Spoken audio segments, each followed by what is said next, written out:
Hello everyone, কি অবস্থা সবার? তো আজকের ভিডিওটা হচ্ছে খুবই ইন্টারেস্টিং। বসন্ত এলে গ্রামের অবস্থা কীরকম হয় সেটা আজকে আপনাদের দেখাবো। যে বসন্ত এলে গ্রাম বাংলার প্রকৃতিতে এক অনন্য রূপের আবির্ভাব ঘটে। চারদিকে শিমুল, পলাশ, কৃষ্ণচূড়ার লাল কমলা রঙে প্রকৃতি হয়ে ওঠে বর্ণিল।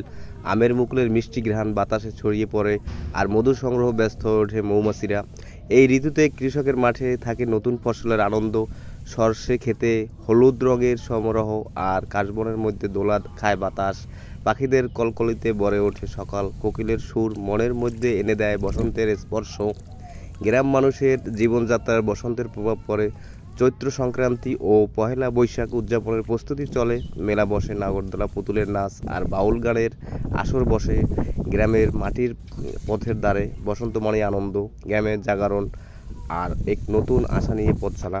তো অবশ্যই সাবস্ক্রাইব করে পাশে থাকবেন। যারা ফেসবুক থেকে দেখে দেখছেন অবশ্যই ফলো দিয়ে রাখবেন, সাবস্ক্রাইব করে পাশে থাকবেন। ধন্যবাদ সকলকে।